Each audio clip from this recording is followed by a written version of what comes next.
bonsoir et bienvenue dans l'église des révélations. Une fois de plus, je suis parmi vous et je me réjouis. Je suis heureux car je vois que vous venez écouter les messages de révélation, que c'est la vérité et vous voulez vous instruire. Pour cela, ce soir, dans cette année 2025, je vous salue au nom de notre Père éternel. Et je vous salue au nom de notre Seigneur Emmanuel, le Christ. Je vous ai dit plusieurs fois que Emmanuel, c'est le vrai prénom du Christ. Ésaïe 7, verset 14, nous dit que la Vierge aura un fils, on lui donnera le nom d'Emmanuel. Emmanuel, c'est le prénom du Christ. Matthieu 1, 23 nous dit, la Vierge aura un enfant et on lui donnera le nom d'Emmanuel. Dieu parmi nous, c'est lui, le Père éternel, qui est venu.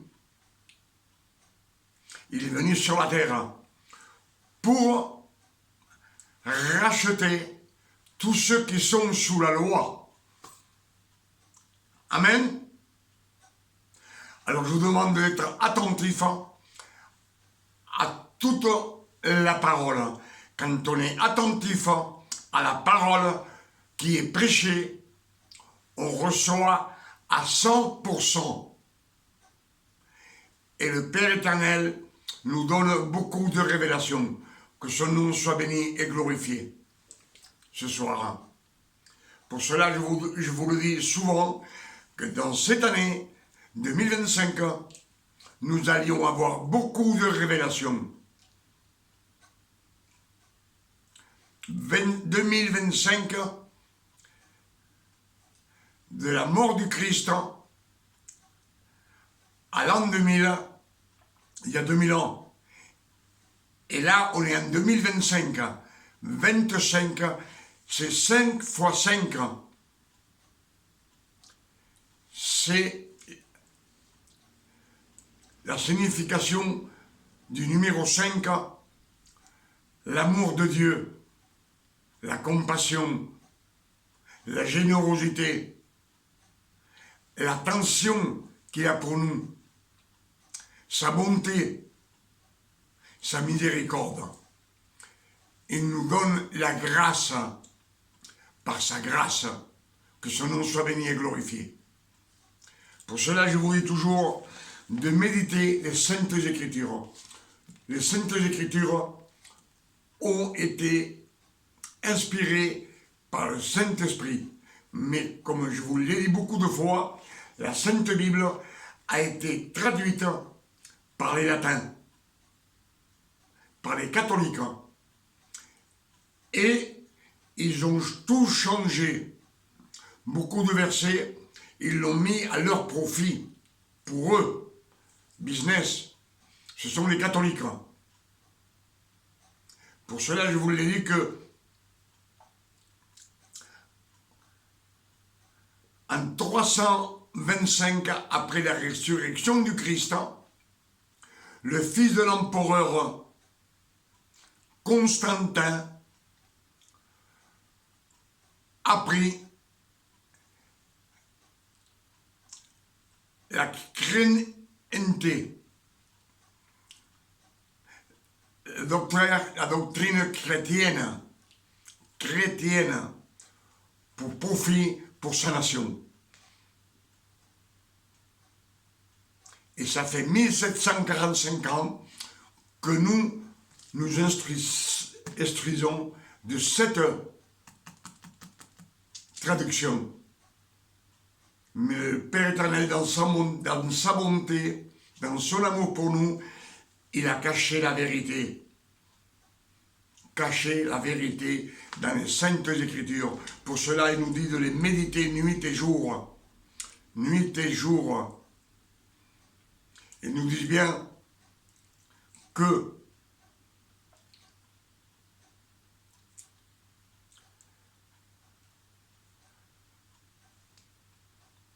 les secrets cachés, les mystères cachés de tous les temps, de tout âge, révélés à ces saints,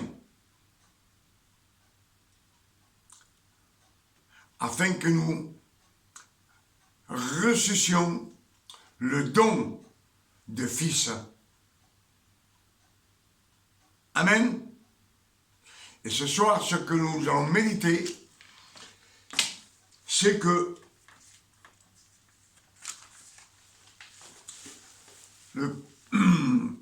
Emmanuel le Christ, il est venu sur la terre pour racheter tous ceux qui sont sous la loi.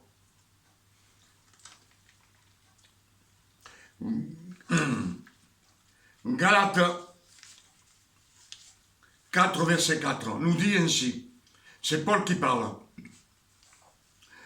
Mais lorsque les temps ont été accomplis, Dieu a envoyé le Christ, né d'une femme, né sous la loi, afin qu'il rachète tous ceux qui étaient sous la loi, afin que nous reçussions l'adoption de fils, car tant qu'on est enfant,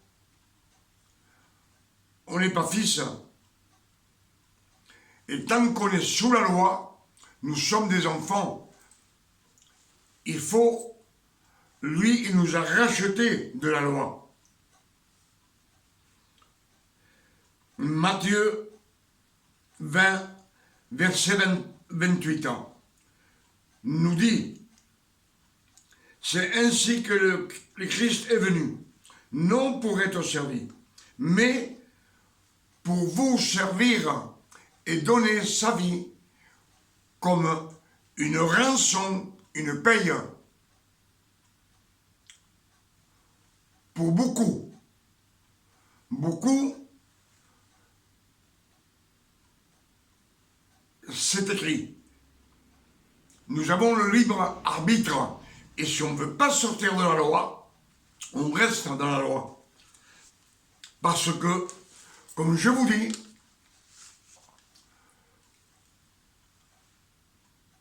il y a des serviteurs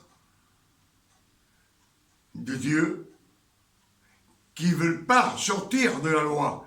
Ils mélangent la loi et la grâce. Et la loi et la grâce, si on la mélange, ça ne nous sert à rien. C'est comme si nous vivions dans le monde de la transgression du péché.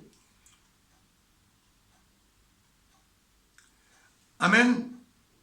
C'est Paul qui nous le dit dans les Corinthiens, quand il va chez les Galates, il lui dit, quand je suis venu, vous m'avez reçu comme un ange, comme le Christ. Il dit, maintenant que je suis venu vous dire la vérité, on est des ennemis. Vous voulez être justifiés par vos efforts. Vous êtes séparés de Christ et déchus de la grâce. Ce sont les Écritures. Amen.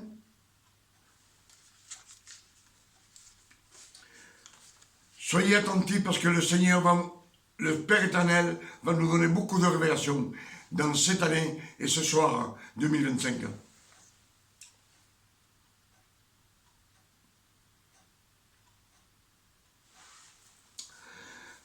Matthieu 10, verset 5 nous dit, tels sont les 12 apôtres que le Christ a envoyés après leur avoir donné des instructions. N'allez pas vers les païens et n'entrez pas dans les villes des Samaritains. Allez plutôt vers les brebis perdues de la maison d'Israël. Allez prêcher et dites le royaume des cieux est proche. Guérissez les malades, ressuscitez les morts, purifiez les lépreux, chassez les démons. Donnez gratuitement comme vous avez reçu gratuitement. Ce sont les Écritures.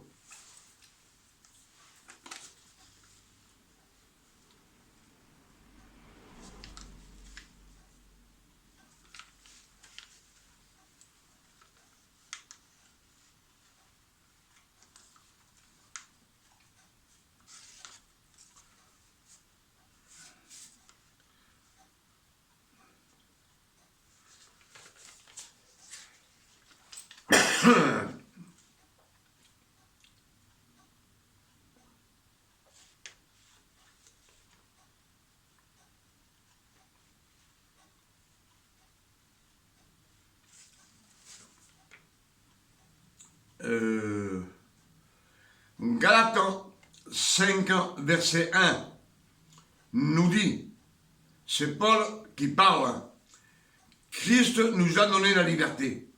Il nous a affranchis de la loi.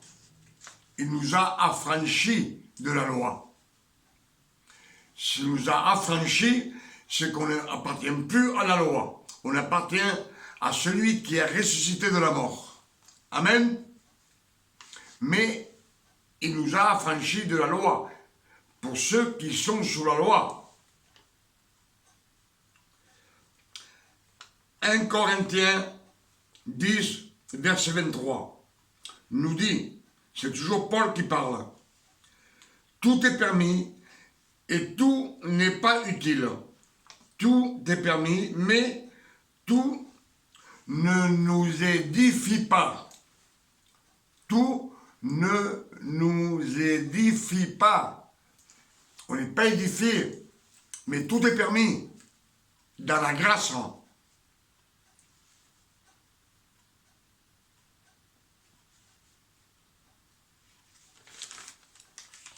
Je pense que les Écritures sont claires quand on les médite. Donc, que le Christ, quand il est venu sur la terre, il est venu prêcher dans la Judée, pour les Juifs, pour personne d'autre. Et alors, s'il est venu prêcher pour les Juifs c'est une religion. Tous ceux qui rentrent dans cette religion deviennent juifs. Je ne sais pas si vous me suivez. Un Romain, un Latin, s'il rentre dans la loi, il devient un Juif. Un chrétien, s'il abandonne sa doctrine et il rentre dans la loi, il devient un Juif. Je ne sais pas si vous comprenez. Si vous rentrez dans la loi de l'Église romaine, catholique, vous devenez un catholique. Vous êtes catholique. Si vous allez et vous rentrez dans la loi des Mormons, vous êtes un Mormon. Si vous rentrez dans la loi des témoins de Jéhovah, vous êtes un témoin de Jéhovah. Et tout celui qui rentre dans la loi de Moïse, dans les 10 commandements, c'est un juif. Pour cela, le Père éternel est venu racheter tous ceux qui sont sous la loi. Parce que sous la loi, nous disent les Écritures, Galates nous dit que la lettre écrite en pierre tue. La lettre écrite en pierre, ce sont les 10 commandements. Il n'y en a pas d'autres. Et on sait que le monde entier est gouverné par les 10 commandements. C'est la justice de Dieu. C'est la vraie justice.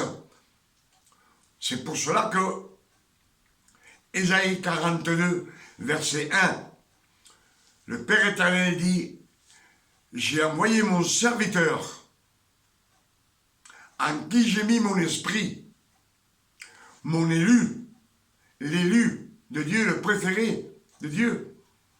L'élu, c'est le roi de Dieu, en qui Dieu a donné tout le pouvoir, tout son pouvoir, il l'a mis sur lui. Et il nous dit, et lui, il annoncera la justice de Dieu dans tous les peuples, dans le monde entier. Je pense que ça, c'est la vérité. Et celui que le Père éternel a envoyé, son serviteur, c'est Emmanuel le Christ. Pour cela, Matthieu 1, 23 nous dit, la Vierge aura un enfant, on lui donnera le nom d'Emmanuel. C'est pas le Fils, c'est pas Jésus. Jésus, c'est un prénom latin. Et c'est eux qui ont changé tous les prénoms des hommes, des femmes, des apôtres. Amen.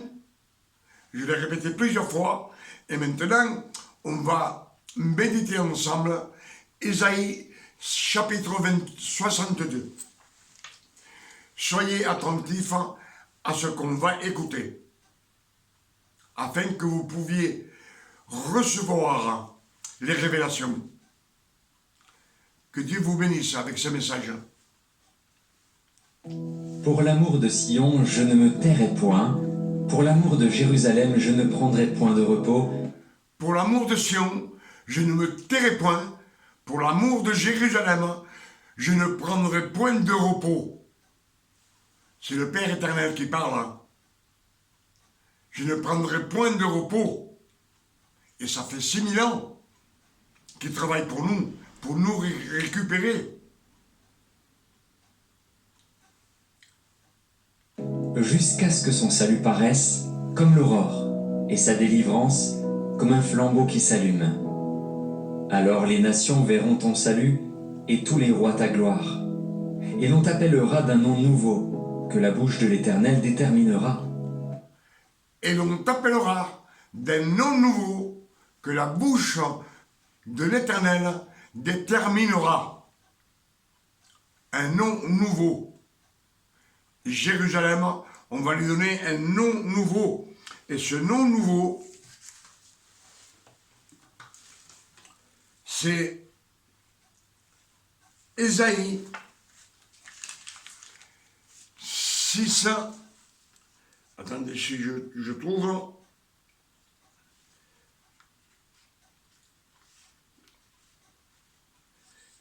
Ésaïe 6, verset 11. Ésaïe dit, le Père éternel dit, à qui enverrai-je ce peuple qui est incrédule, désobéissant. Et Isaïe dit, envoie-moi à moi, c'est la parole. Il dit, alors va vers le peuple, ce peuple qui ne me obéit pas, et mets-lui un bandeau dans les yeux, afin qu'il ne vise pas, qu'il voit, il soit aveugle, et mets-lui des bouchons dans les oreilles, afin qu'ils entendent, et il soit sourd.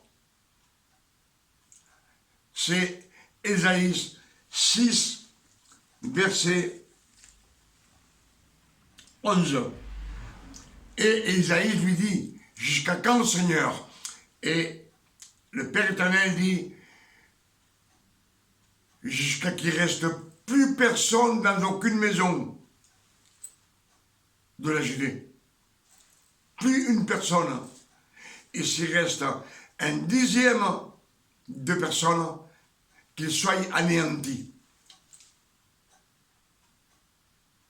Et on sait que Jérusalem, la Judée, a été abandonnée pendant beaucoup d'années. Et il nous dit comme ceci dans ce chapitre, il nous dit, mais comme le térébinthe et le chêne, quand on coupe leur tronc, de leurs racines naîtra une sainte postérité. Amen. ce sont les Écritures. Et le nom qu'on lui a donné, c'est Israël. Le nom de Jacob, du peuple hébreu, c'est le nom d'Israël. C'est dans la grâce de notre Seigneur qui nous fait grâce.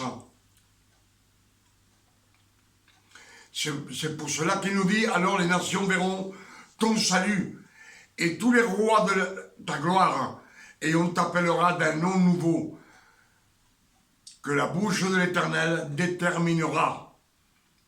Et on sait que Jérusalem a changé de nom, on lui a donné le nom comme une nation. Une nation a été reconnue nation par le monde entier un 15 mai 1948. Le mois de mai, on sait que dans l'année, il y a 12 mois, c'est le 5e mois. Le numéro 5, c'est la signification de la bonté de Dieu, de l'amour de Dieu, de sa générosité, de sa compassion, de sa miséricorde. Et c'est le 15, 3 fois 5, 15. On a eu beaucoup de révélations. Et dans cette année 2025, comme je vous l'ai dit, 2025, on est dans le 3e millénaire. Et le 3e millénaire, on l'a dépassé de 25 ans. Et le numéro 25, c'est 5 fois 5, 25. Les numéros de l'amour, de la bonté, de la générosité du Père éternel. Pour cela, je vous ai dit que dans cette année 2025, nous allions avoir beaucoup de révélations. Et je remercie le Père éternel pour son amour et sa bonté et sa miséricorde pour nous. Et on va écouter ce qu'ils nous disent. Tu seras une couronne éclatante dans la main de l'Éternel, un turban royal dans la main de ton Dieu. On ne te nommera plus délaissé, on ne nommera plus la terre désolation, mais on t'appellera mon plaisir en elle, et l'on appellera ta terre épouse. Ta terre, on l'appellera épouse. Car l'Éternel met son plaisir en toi, et ta terre aura un époux. Ta terre Comme aura un un jeune homme. époux. Un époux. L'époux, c'est Emmanuel le Christ. Unis à une vierge, ainsi tes fils s'uniront à toi. Et comme la fiancée fait la joie de son fiancé, ainsi tu feras la joie de ton Dieu. Sur tes murs, Jérusalem, j'ai placé des gardes. Ils ne se tairont. Dans tes murs, dans Jérusalem, j'ai placé des gardes. Les gardes, ce sont les 12 apôtres que le Christ a choisis pour écrire les 4 évangiles pour nous. Ni jour ni nuit. Vous qui l'a rappelé au souvenir de l'Éternel, Et il nous dit, sur les murs de Jérusalem, j'ai placé des gardes. Ils ne se tairont ni jour ni nuit en prêchant que le Christ est mort sur la croix et qu'il est venu pour nous délivrer. Ils ne se tairont ni nuit, jour ni nuit. Vous, qui les rappelez au souvenir de l'Éternel. Pour nous rappeler au souvenir de l'Éternel, point de repos pour les gardes qu'il a mis, pour les 12 apôtres, ils n'ont pas eu de repos, les pauvres. Jusqu'à la croix, ils ont été tous crucifiés. point de repos pour vous. Et ne lui laissez aucun relâche, jusqu'à ce qu'il rétablisse Jérusalem et la rende glorieuse sur la terre. L'Éternel l'a juré par sa droite et par son bras puissant. Je ne donnerai plus ton blé pour nourriture à tes ennemis, et les fils de l'étranger ne boiront. Je ne donnerai plus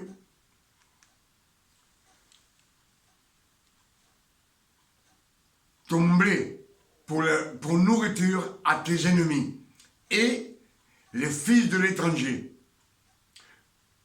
Je ne donnerai plus ton blé. Le blé, c'est le pain de vie. Le pain, la parole. Et il nous dit bien, je ne donnerai plus ton blé pour nourriture à tes ennemis. Et les fils des étrangers ne boiront plus ton vin, produit de tes labeurs. Simplement pour les fils de Dieu. Amen. Plus ton vin, produit de tes labeurs. Mais ceux qui auront amassé le blé le mangeront et loueront l'Éternel. Et ceux qui auront récolté le vin le boiront dans les parvis de mon sanctuaire. Dans le parvis de mon sanctuaire, il parle de la nouvelle alliance, le pain et le vin. Aucun étranger qui ne sera racheté par la loi ne pourra pas boire le vin.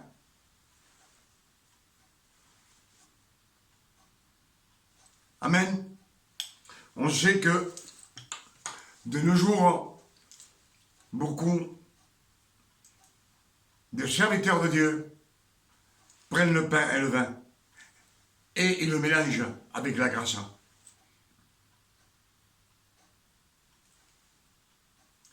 Et cela, le Père éternel nous dit non. Prêchez la grâce, la justice du Père éternel. Ne mélangez pas. Ne mettez pas du vin nouveau dans une outre vieille. La outre vieille, il faut qu'elle renaisse.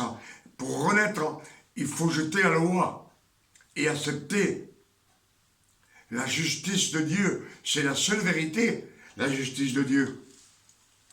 Franchissez les portes. Préparez un chemin pour le peuple. Frayez la route. Ôtez les pierres. Levez vos bannières vers les peuples. Voici ce que l'Éternel proclame aux extrémités de la terre. Dites à la fille de Sion, voici, ton sauveur arrive.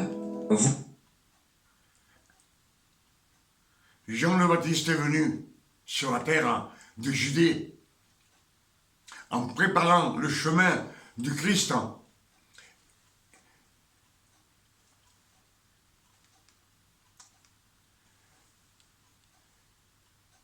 Voici ce que l'Éternel réclame aux extrémités de la terre. Dites à la fille de Sion, voici ton sauveur arrive. C'est ce qu'annonce Jean le Baptiste. Avec lui, voici, le salaire est avec lui. Le salaire, la paye est avec lui. Et ses rétributions le précèdent. Les rétributions, ce sont les bénédictions. Voici, le salaire est avec lui, et les rétributions le précèdent. On les appellera peuple saint, racheté de l'Éternel. On les appellera peuple saint, racheté de l'Éternel. Les rachetés de l'Éternel. Pour cela, Galates 4, verset 4 nous dit, lorsque les temps furent accomplis, Dieu envoya le Christ, né d'une femme née sous la loi, afin qu'il rachète tous ceux qui sont sous la loi. Je pense que ce que nous sommes en train d'écouter, c'est la vérité. C'est Ésaïe, chapitre 62. On les appellera peuple saint, racheté de l'Éternel. Et toi, on ne t'appellera plus délaissé, on t'appellera recherché, ville non délaissée. On recherchera. Amen. Et toi, on t'appellera recherché, ville non délaissée.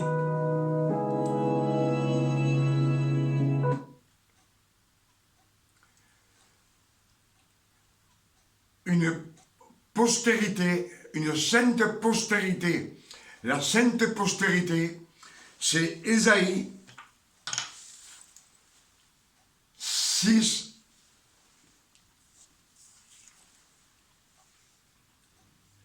verset 11, qui nous dit « Une sainte postérité naîtra. »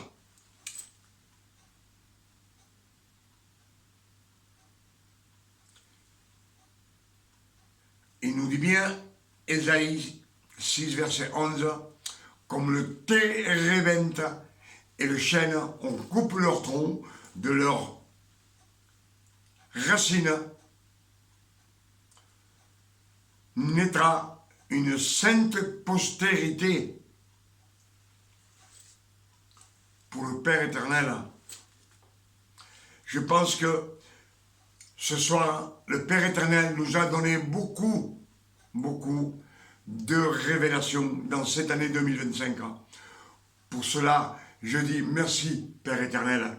Merci pour ton amour et ta bonté, pour ces révélations que tu mets dans nos cœurs, afin que nous les prêchions dans le monde entier et que le monde entier sache la vérité. La vérité, c'est la justice de Dieu. Vous savez que la justice de Dieu, le monde entier est gouverné par la justice de Dieu. Même les incrédules sont gouvernés par la justice. Si tu tues, on te met en prison. Il y a des nations qui ont encore... On est condamné à mort. Si on vole, on te met en prison. Tu es sanctionné. Amen. Et on sait que le monde entier est gouverné par les 10 commandements. Mais, comme nous dit 2 Corinthiens 4, verset 3, nous dit que le Dieu de ce siècle a aveuglé l'intelligence du monde entier, afin qu'ils ne puissent pas voir briller la splendeur de l'évangile. L'évangile, tout le monde sait le lire, mais il faut le méditer. Méditer nuit et jour, afin de trouver les révélations et les prêcher au monde entier. Avec ces quelques versets qu'on a lus et ces révélations qu'on a reçues ce soir, je remercie le Père éternel. Je lui dis merci Seigneur pour tant d'amour et ta bonté que tu as pour tes enfants, de nous révéler la vérité afin qu'on puisse marcher dans la lumière du Christ, sur le chemin du Christ. Pour cela, Matthieu 8, verset 12 nous dit « Je suis la lumière du monde. Celui qui me suit ne marchera jamais dans les ténèbres, mais il aura la lumière de la vie. » La vie, la lumière. Dans la lumière, on voit tout. Dans les ténèbres, on ne voit rien. Vous voyez, il est 11h du soir. Si vous sortez dehors pour voir, vous verrez qu'il vous faut une lumière, une lanterne. Et ça, c'est la lanterne de Dieu. Méditez afin de trouver, fouiner, nuit et jour. Demandez de l'intelligence au Père éternel. Matthieu 7, verset 7 nous dit « Demandez et vous recevrez. Cherchez et vous trouverez. Cherchez, fouinez. » Mais avec insistance, avec amour, une passion de connaître le Seigneur. Amen.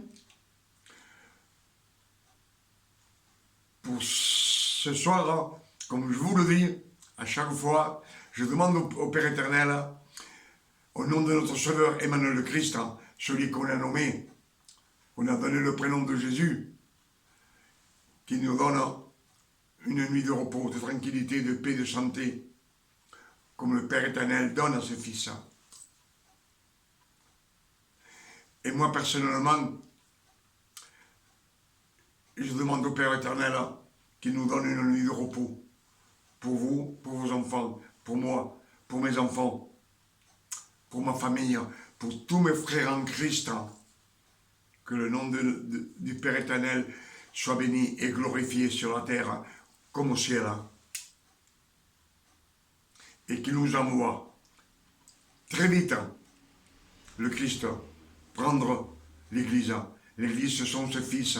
On a envie de partir avec lui. On attend avec impatience de pouvoir vivre avec lui éternellement dans les royaumes des cieux, avec le Père éternel. Mais souvenez-vous que c'est toujours le Père éternel qui a travaillé pour racheter simplement, tout simplement, ceux de la loi. Pas le reste. Les Samaritains, ce sont des Hébreux. C'est des Israélites.